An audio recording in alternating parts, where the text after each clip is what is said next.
together. They ask why. Every hidden corner, every alibi. The walls they crack, the masks collapse. They light the match, they set the trap. Heroes of the new world, voices loud and clear. Breaking through the static, no more fear. They risk it all, they take the fall for the truth that will stand tall.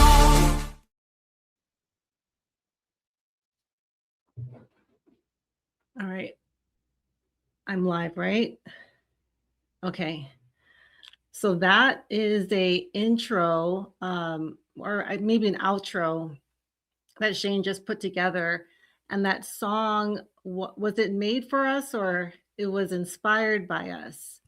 So when you're a creator, it's very hard to find music that's not trademarked and you have to pay the artist. But we were given the rights to use this music, and he's on Maui. His name is VybFarmer, and we'll put his info in the description. And thank you, Shane, for putting that little video together. Okay, so do you want me to, let me read some comments?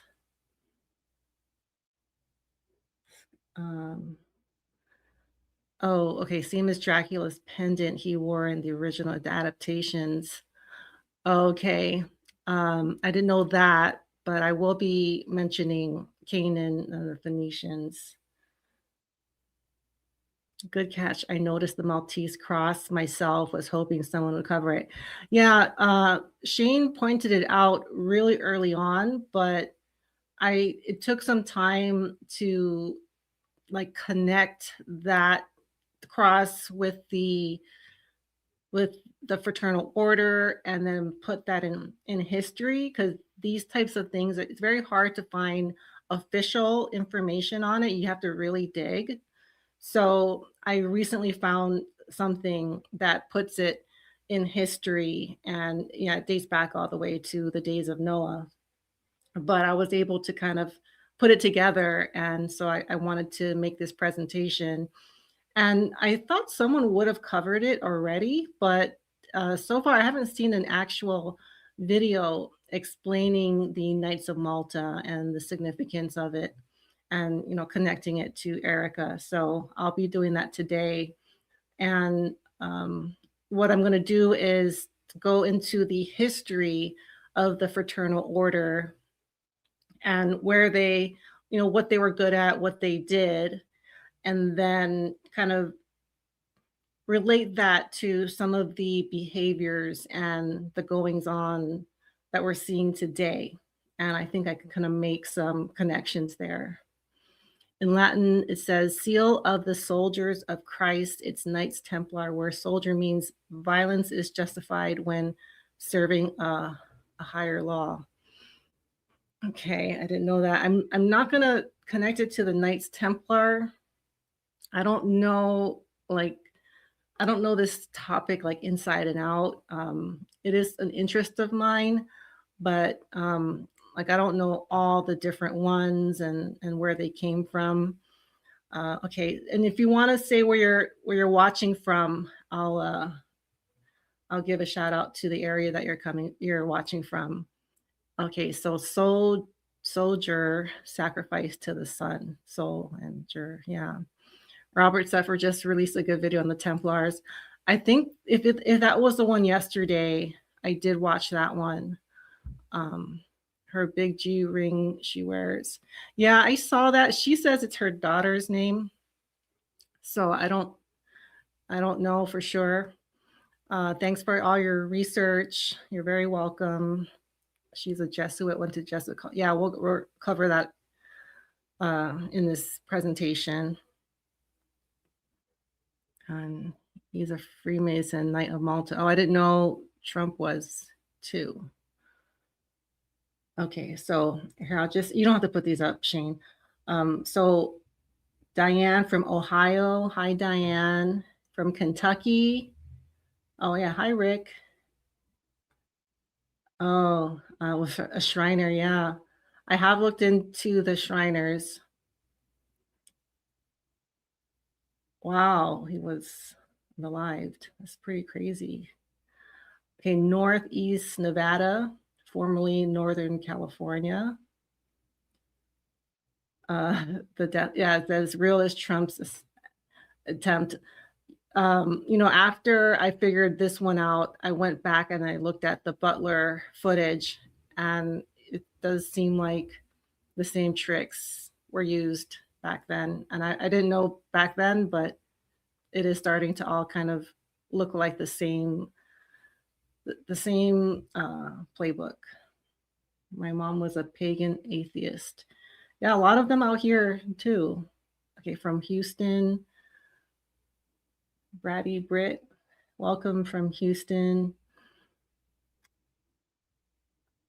From Reno, from Hawaii, New Zealand,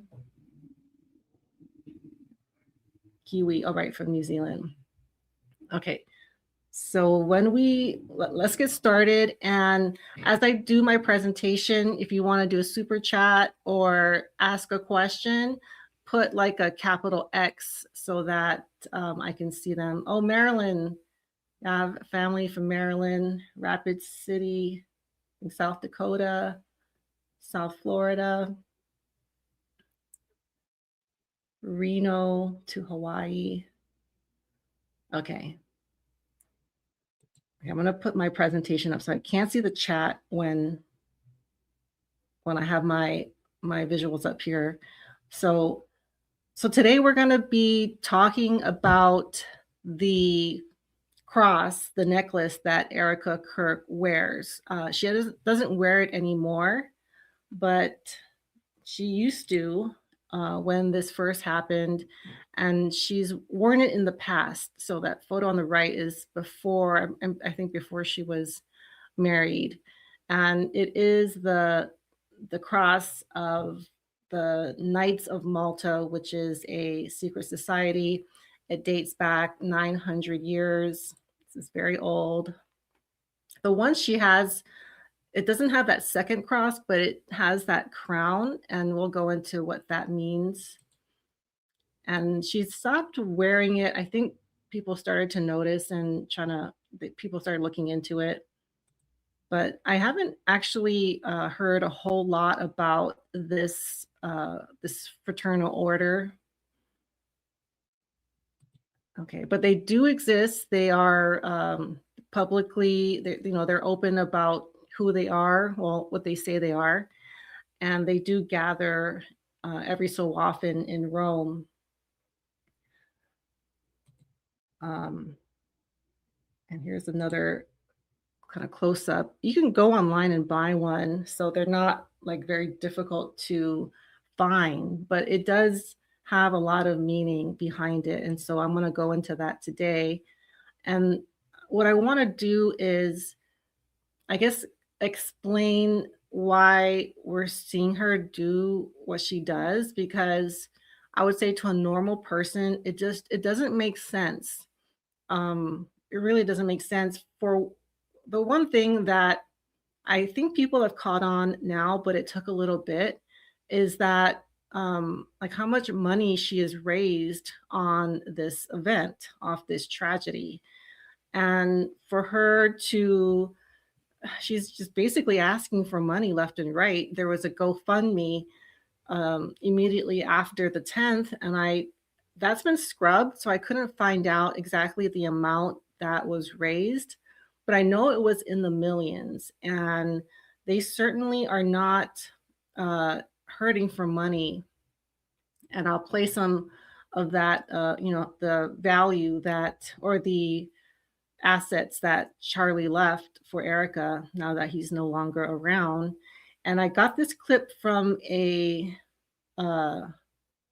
there was one clip from a fundraiser she did, and she made, just on this one event, it was at Mar-a-Lago, she made 10 million on this from this dinner, and Trump hosted it with her. Here is a post, and it was a 10,000 a plate fundraiser. And this is Glenn Beck posting that he went with his wife and almost 1,000 people. So that comes out to about $10 million. And that is only the cost to go. I also did hear at that time that she had auctioned off a lot of his belongings, but that information has been scrubbed as well. I remember seeing the microphone that he was holding. It was in a glass case, and they did also report that his watch that was very sentimental to him was auctioned as well. But this is a little speech that she made at this fundraiser. Of this year, we'll be hitting 5 billion within all of our accounts, which is incredible. I'm so proud of our team. I'm so proud of our team. So that is definitely not going to be slowing down at all. I'm actually really excited about that. My parents instilled in me at a very young age, and Charlie's amazing parents instilled in him at a very young age, is tradition. My husband, as tradition, would donate his entire paycheck back into the organization. I am following suit. It is my honor and deepest pleasure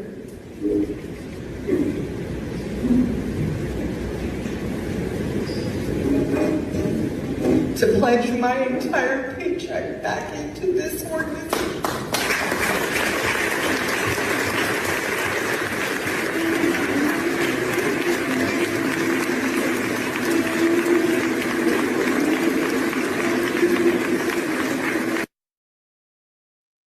So that's her saying that Charlie used to pledge his paycheck back to TPUSA, and then she's going to do that as well.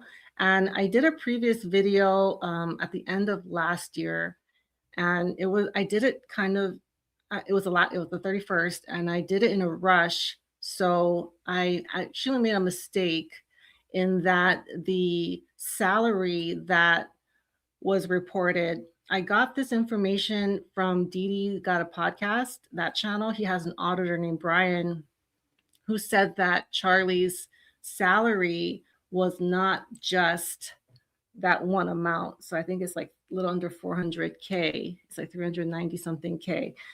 And he said that this was, he made this times 4 because TPUSA has 4 different branches, but then he has since recanted that and said that he made a mistake.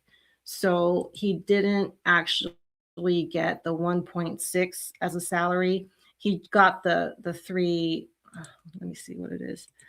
The 390, 389, 3,000, no, 389, 191. So that was his total paycheck or salary. And now I guess we know that he used to donate it. So he didn't even take that home. But, you know, Charlie certainly was not in a difficult situation financially. I have a little clip here from Trigger Smart about what Charlie had. I mean, like, check out his house. Look at this. This is the mansion of Charlie Kirk, one of the most influential conservative leaders in America, and he was shot. This $6.5 million Spanish-style estate in Scottsdale, Arizona, spans over 6,800 square feet with 6 bedrooms, a chef's kitchen, a resort-style pool, and even a private guest casita. Once just a symbol of luxury, this home is now forever tied to a name making headlines across the nation. Not too shabby, right?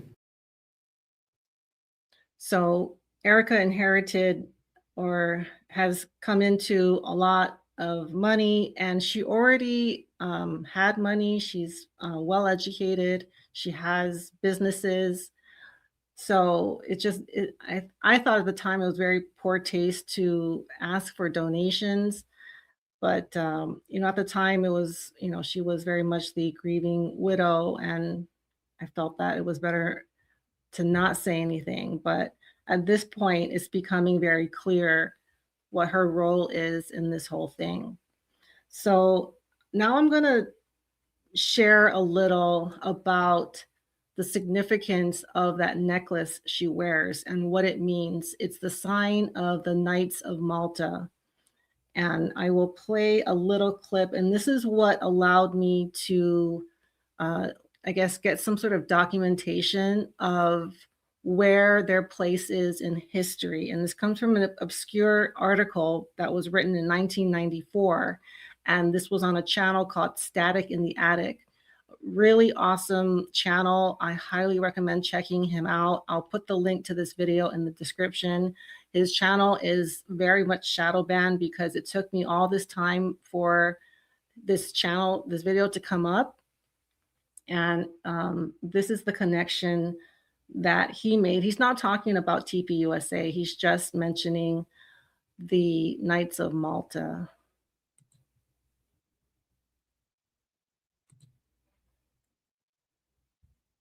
Out that this essay was written in 1994 and the next one in 1985.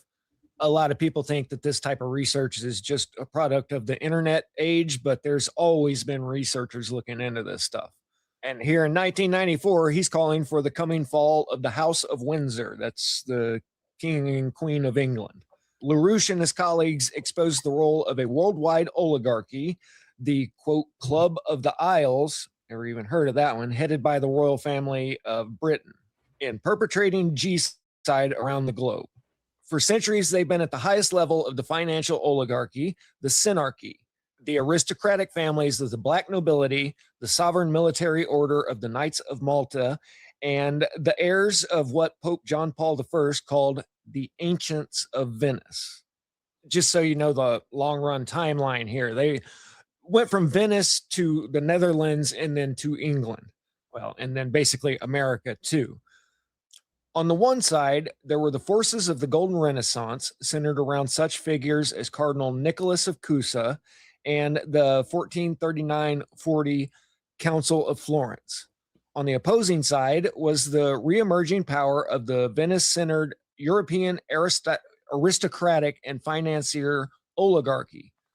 All European history since the 15th century within Europe and globally has been dominated by the cultural conflict between the radiated influence of the Renaissance and the opposing Venice-launched force of the so-called Enlightenment.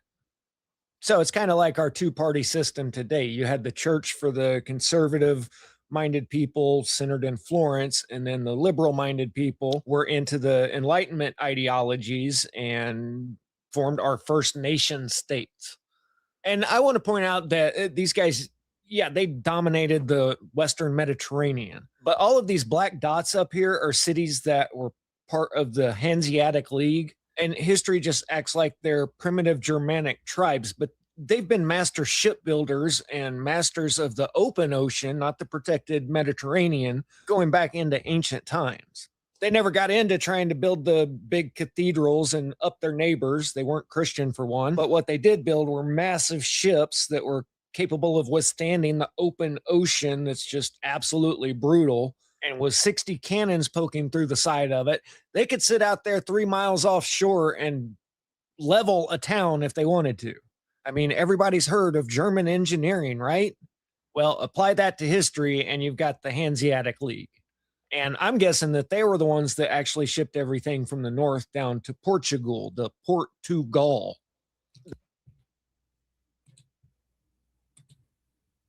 Okay, so that is the part that I wanted to, that's the connection I wanted to make. So the Knights of Malta, they date back 900 years. So they were formed a very long time ago, and they were dominant in the Mediterranean. So I'll go back pretty far. Okay, so the merchants, the people that were in charge of trade that had those ships, they started out as the Phoenicians. So the Phoenicians date back to 1100 to 200 BC. So they existed for a very long time. And then they became the Venetians. And they worked out of the city of Venice in Italy until 1797. And I have a little clip this is from Robert Seffer, explaining the origins of the Venetians. Starting around the time of the 12th century in Europe, around the Adriatic Sea, which is a body of water separating the Italian peninsula from the Balkans, arose a powerful influence called the Venetians, after the city of Venice, who they themselves traced their lineage back to the city of Tyre on the coast of the eastern Mediterranean, which was the capital city of the Phoenician Empire. These people could be called Canaanites, a term which comes from Canaan, who according to the Bible was a son of Ham. Ham was a son of Noah, and the father of Cush, Mizraim, Put, and Canaan. Many people hear these terms and incorrectly associate them with sub-Saharan Africans because they're associated with African civilizations and are today populated by a demographic primarily composed of a black phenotype. But keep in mind that we're talking about thousands of years ago, not modern times, but ancient kingdoms which no longer resemble the ancient kingdoms described in the Old Testament. Okay, so if you look up the Knights of Malta and Venetians, it says that they weren't the same people. It says the Venetians were their own, race or culture, and the Knights of Malta came somewhere else. But no, I couldn't find where that somewhere else is. So I think they're the same people. Another thing that supports this is the time frame. So here, the Venetians, they functioned and they're dominant until 1797, and then the Knights of Malta were very dominant in the slave trade in the Mediterranean until their expulsion by Napoleon Bonaparte in 1798. So literally the year after the Venetians supposedly lost their claim. So it's just, a connection that it would seem like they were at the very least, very closely related and probably did business together, traded together, provided services to each other. And again, the Knights of Malta were very involved in the Mediterranean slave trade. Okay, and I'm going to play one more clip from Robert Sepper. And this is going over the traits and the strengths that the Venetians had. And this is how they dominated. This is how they were able to rule all of business for so long. The Venetians are very good at psychological warfare as well. That if you read Friedrich Schiller's Ghosts here, you can see that what you do is you pretend to be people's friends. You find out what they want, what their weakness is, and you give it to them. If they want money, you give them money. If they want sex, you arrange for that. If they want drugs, you arrange for that. Whatever it is they want, their weakness is, you feed them. And then you tell them, okay, I'm doing all this for you and I just need these little favors. And you corrupt them. And you corrupt them until you can control them. And of course, you know what they're doing, so you can always blackmail them if they try to get out of line. But basically what controls them is the knowledge that if they don't go along with you, then they lose out on all these things they like. If they play ball with you, then they become rich, they become famous, they have all of their desires sated, they get everything that they want, but in a mental state which is increasingly depraved and subject to manipulation. And that's also the Venetian method, that you win by corruption. And that the thing that the empire fears most of all is an honest man who isn't corruptible because he doesn't want those things. With their reassurance of complete maritime dominance, the Venetian oligarchy used their power over the Mediterranean to internationally centralize the control and organization of money within their financial empire. Thus, no country could produce bullion for its own use, and all currency exchange had to take place in Venice. They are lending money to the major houses of Europe, the nations, or what passed for nations at that point, the various kingdoms and duchies and things like that. And so they get them into debt. Now, for example, the King of England was in significant debt to the Lombard bankers, which was the Venetian banking system, and in particular to the House of Bardi. And so the king, pledged as collateral the wool production of his kingdom. And then, of course, he's going broke, and so he needs more money. So he borrows more money, and then he pledges all of the sheep as well. The key thing about this kind of debt farming, is that once you incur a debt, the debt never really goes away. Because the interest rates that you have to pay, the money that you have to pay to service this debt, is such that you quit building your country and you start trying to pay your debt. Okay, so sound familiar? Sound like what we are living in, what we experience today. So this has its roots in these very old cultures, and this is, it's not really even a religious thing. It's just a lifestyle. It's a culture, and this is how they raise, they stay at the top. Okay, and I have a couple of other connections here related to Erika. So, the necklace, she's never said, whose it is. And initially I just thought it was a heirloom that came from, her family that she liked to wear. This is one of her grandfathers on her dad's side. This is his obituary on the left. And it says that he was he was knighted by the King of Sweden, and you can see one of his grandchildren is Erika, and Erika's father is Kent. So there's a good chance that this is where or whose pendant this was, maybe from this side, but I don't know the other side, if that is where she got it from. It could be that as well. Okay. And then I'm going to discuss a little bit, and this is more of, I guess, background of the area, Malta. So let me see, what is this here? Okay, this is a little about the gathering. This was from 2013 in the BBC. This is one of their gatherings.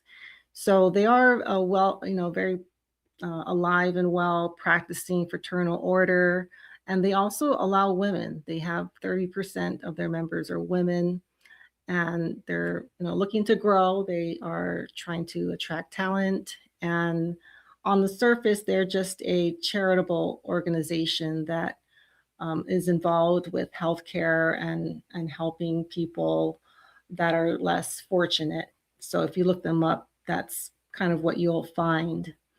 But, given that they are a secret society, one of many, we have to assume that they are kind of secret. Well, not officially secret, but a lot of what they actually do is not publicly known. And a lot of the reasons for this is they're protecting activities and knowledge that are not acceptable today, that are illegal today, but these things still go on, and this knowledge has to be protected. Okay, so that I went over okay, this is what you could find online if you're looking up the Knights of Malta. They're known as the Sovereign Military Order of Malta, and they have observer status at the UN. And they also, you have to be a practicing Catholic in good standing to be a member. And you also get certain, what does this say about the international law? Something about, I can't find it right now, but you get certain kind of like if you're a diplomatic status. When you have your passport, this is on passports. But I don't know exactly what that gives. Okay, signifying leadership and sovereignty.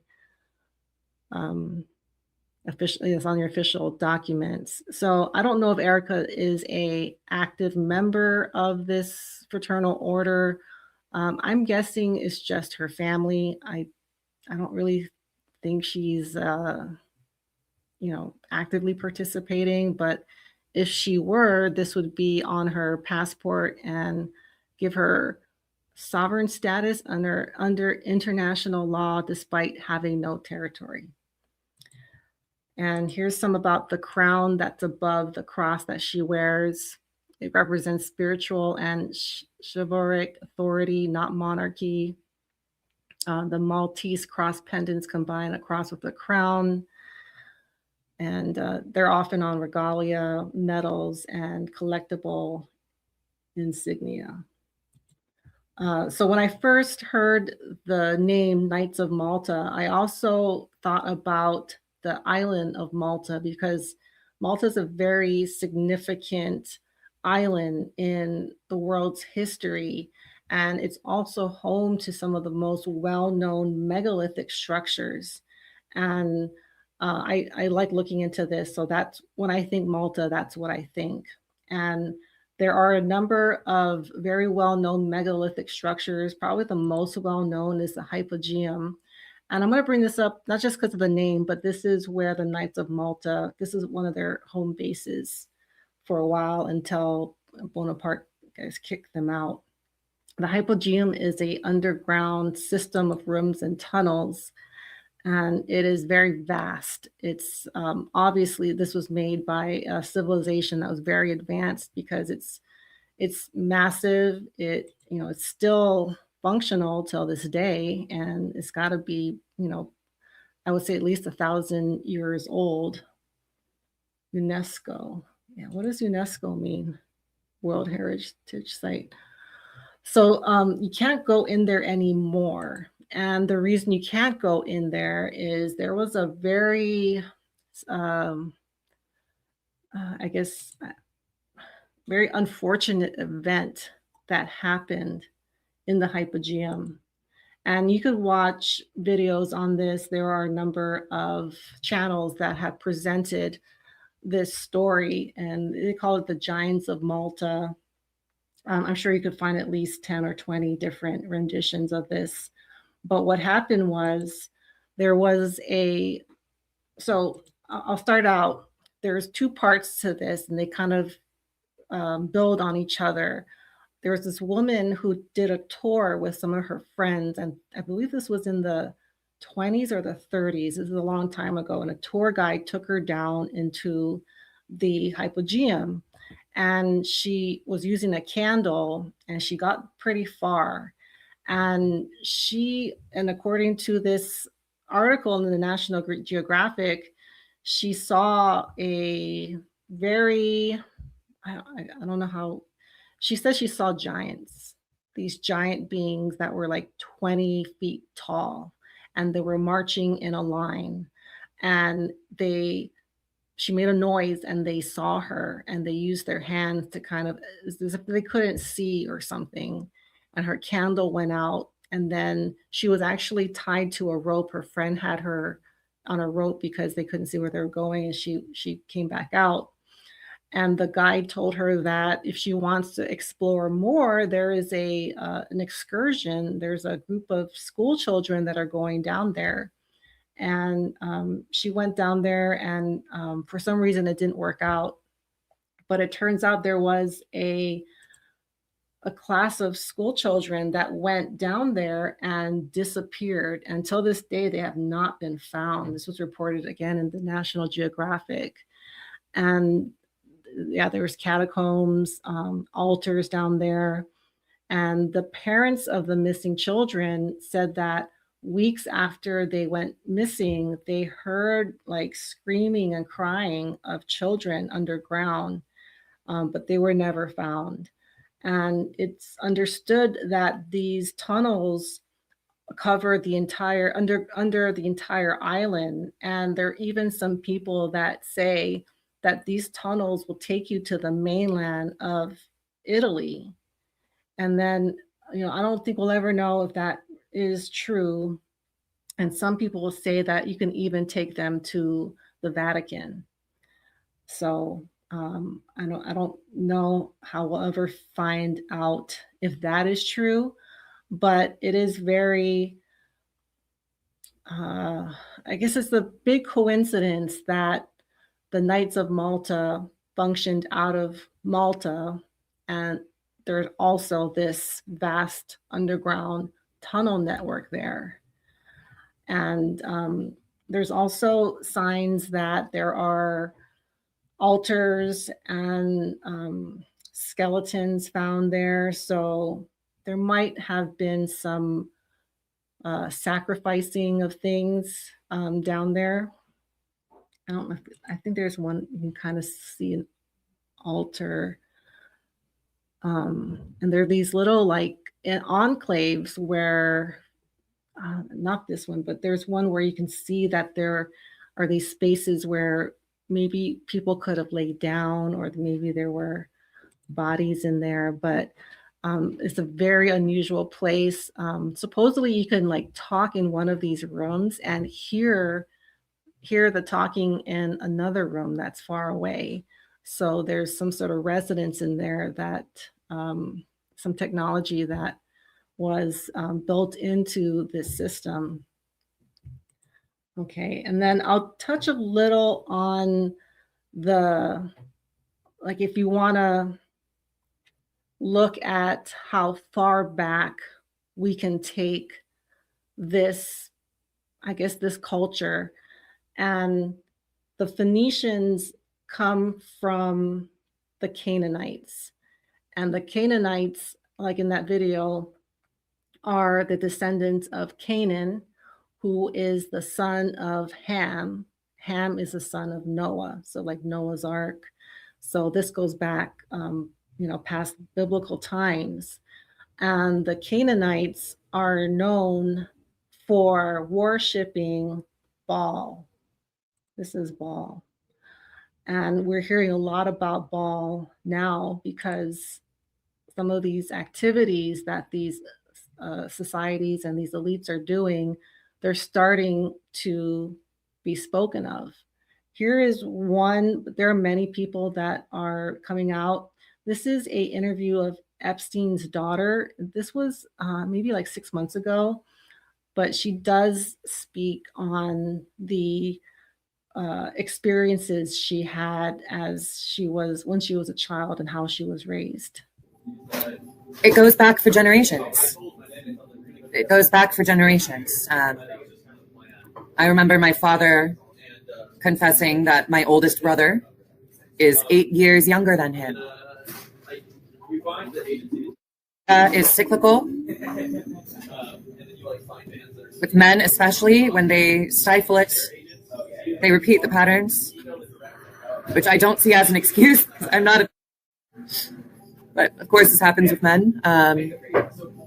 And power and pressure to conform is excellent as a tool for silencing people. They told me that we belonged to the cult of Baal, B-A'-Al. They told me this with consistency while I was being abused. Now, what you can look up about the cult of Baal, information that is publicly available, is that it is thousands of years old. It is a Phoenician satanic fertility cult. And publicly, it's supposed to have been eradicated. But to my knowledge and my experience, it is not. This is what people perceive the Illuminati to be. It is a group of elites that practices forced and uses these crimes to control people. They happen to have a huge reach over politics and entertainment. So the part that was taken out, she's referring to the type of abuse that this cult practices. So if you want to hear more on that, I did a video about connecting Epstein to Disney, and I have a little bit more of her interview. But you can also find the full interview on the Sean Atwood channel, and it's really fascinating. But this, I do think that this culture that is represented in this cross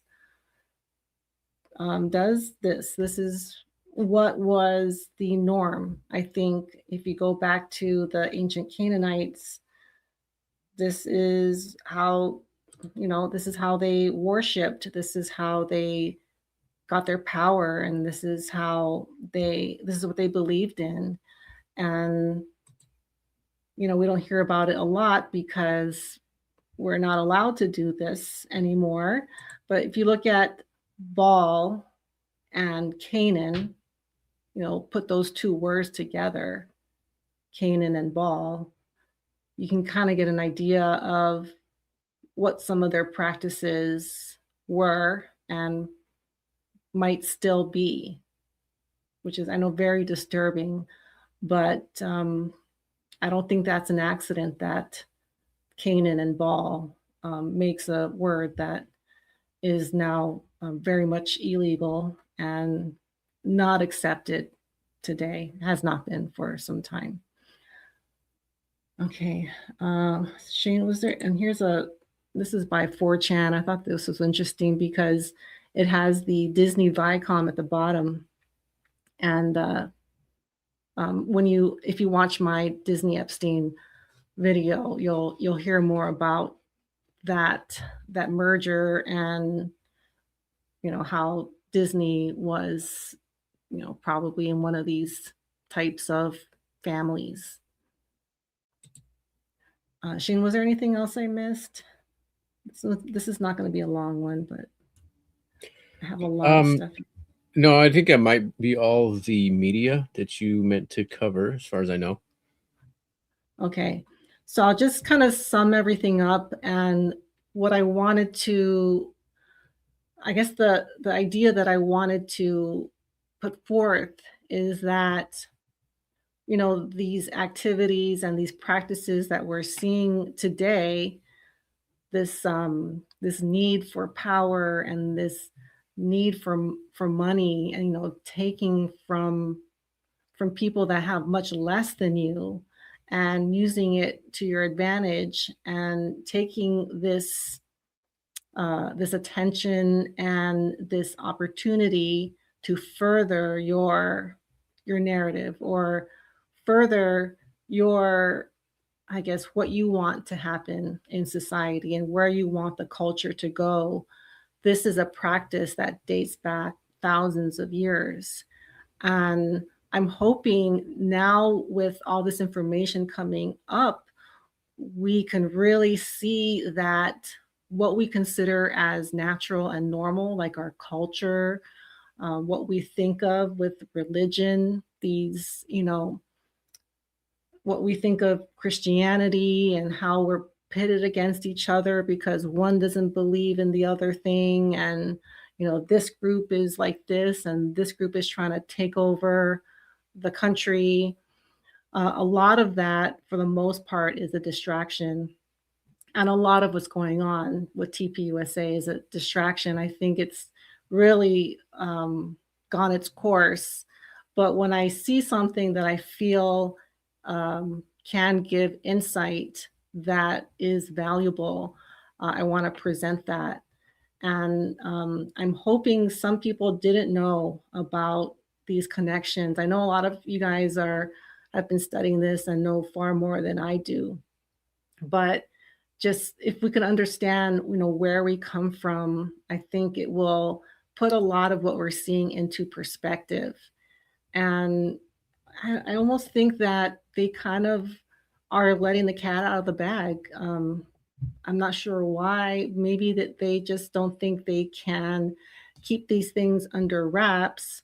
And the scary thing is that they might need to recruit. They need people to be interested in these practices, because if you think about like what the young people want to do with their lives, I don't think they want to become Freemasons. I'm sure there are some, but you look at these groups, these fraternal orders, it's not really what the youth is trying to achieve, if you know what I mean. So there's always a new way, a new trick to build the club, to get people on board, to normalize certain things. And I think that's what we're seeing now. We're starting to be introduced to practices that are despicable, but the more it's put in front of us, the less crazy it sounds, and the more they can recruit into these clubs, these societies, because if no one is interested in becoming one, it'll eventually die out. But they can't just, let anyone into the club. It has to be a very selective process.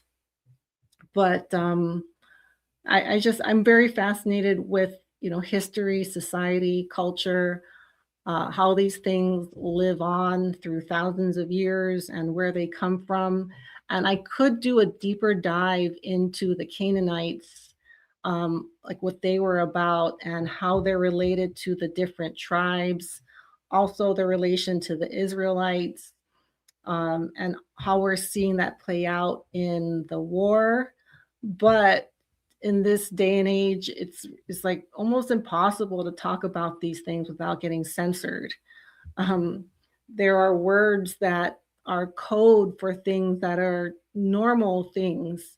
That channel that I highlighted, Static in the Attic, he refers to a certain ethnicity as the Greys. And I was confused at first because I thought he was talking about alien Greys. And I was thinking, does he think that they were aliens in the Middle East and in Poland? Oh, I'm like, okay, that he's not talking about Greys. But, it's unfortunate that a lot of these topics have become highly censored. And if you want your content to be seen, you have to self-censor. And that is the day we're living in. And I see it getting much worse. So I'll say what I can while I can. And I hope you found this interesting. And Shane, is there some questions or comments you want me to address before I sign off? Oh, okay. Well, we have been getting a lot of comments. I've been trying to throw them in a little bit here and there. Didn't want to throw off your presentation, but we can go through some comments real quick. This one says, isn't retired General Mike Flynn a Knights of Malta guy? He thinks so. General Flynn, I don't know. I know that they're very closely related to intelligence and military, but I don't know too much about Mike Flynn. I do like what he says. All roads lead to Rome. Yeah, the Church of Rome. In regards to General Mike Flynn, I do know he was trained in military intelligence at Fort Huachuca, and he's allegedly has been running the QAnon PSYOP. So there is that. Okay. All right. Let's see here. Someone says you should do a live program with RFB sometime in the near future. Not really sure who RFB is. Does that ring a bell? If anyone knows who RFB is, put that in the comments, please. It's Richie. No, that doesn't sound. I probably know, but it's not coming to me right now. Bigfoot and giants. Yeah, I know a lot about Bigfoot and giants. The secret society is a little less. Venezuela means little Venice. Oh, it does. Oh, that makes sense. Yeah.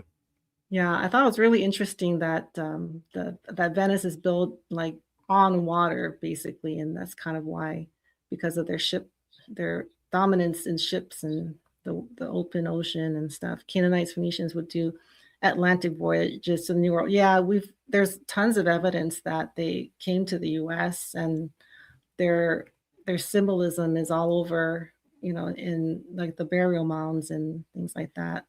You guys have been doing a great job. Keep up the good work, Tracy and Shane. Oh, thank you so much. Phoenicians made it to Brazil, most likely they were the main sea traders of ancient times going to the Americas.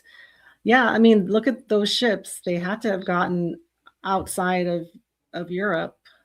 Oh, and actually, no, they definitely did, because when I was researching the Knights of Malta, they also did trade in the Caribbean, the slave trade in the Caribbean. So they certainly did get to at least the Caribbean, which means they came to America. I have to assume that they did. They began as Knights Hospitaller around the year 1099 during the Crusades in Jerusalem. They're forced to relocate to Rhodes and to Malta today, Knights of Malta. Yeah, I did see that their name changed, and the Crusades, how they were a big part of that. Kissinger was Malta. Oh, okay. Kissinger always comes up, and every time we talk about this, it's like, all oh, roads lead to Kissinger. Yes. Yeah. Paul Cook has a good channel on the subject. He chased out of Malta by the Knights of Malta. Oh, Paul Cook. I don't know that. I bought the book. Some of you guys might know. The author is Eustace Mullins. Does that sound right, Shane? Did I tell you? Eustace Mullins. That does sound familiar. Yeah. The author, who I think was the first to write on like the Canaanites and their practices. I think it's called the Canaanite Conspiracy or something like that. I should be getting it tomorrow, or in a couple of days. So I'll learn more about that. I've been researching Canaan for a long time. Who Canaan historically. Yeah. That's where a lot of these cultures originated from. They had a big influence, over the world. It seems, everywhere you can find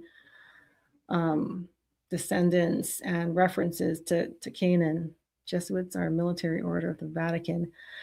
And the Knights of Malta, they were very instrumental in the Vatican in, hundreds of years ago. And another thing I learned in that channel, Static in the Attic, is how different the Catholic Church was, and how different the cardinals and the popes were back then. They openly had young girls and women at their service. Some had young men just at their service. And it was, the whole celibacy for the popes and the priests and stuff was not a thing until very recently.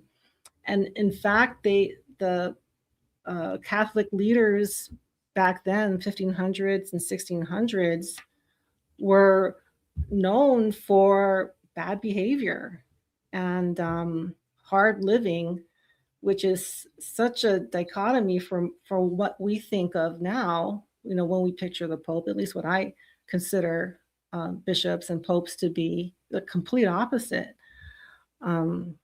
So I did learn that fairly recently. Ancient Indian seafarers were known to travel to sea voyages to ancient America. I believe the ancient Indian seafarers had Canaanite ancestry heritage, probably because they seem to have the best, they were probably sailing all over the world, not just to America. They probably went they did actually. There's influences in China, and they left their mark all over the world. Charlie Kirk is alive. Yes. Last thing I'll say, because I do have to go. There is a lot of, I'm seeing a lot of channels picking up on the theory, my theory, that what happened. And I hope more people just could just say it, that what we saw was not what actually happened, and we've been fooled for a long time, and this is not new. But I'm hoping that the Charlie Kirk event will wake a lot of people up, and I think it is. They change their names over and over, confusing research, which is, they keep us so busy, no time to. Eustace Mullins exposes Fed Reserve and world order. Yeah, he did. I just found out about him, but I'm going to start at the more like ancient times that he wrote about. So excited to learn more about that. Okay, so I think that is going to do it. And so thank you guys so much for joining and for all your participation. And do I do the outro or? You just end like normally, and there should be another button for the outro. Okay, and I'll play the outro that Shane made. So yeah, thank you guys so much for being here, and we'll see you all soon. Bye. They piece it together. They ask why every hidden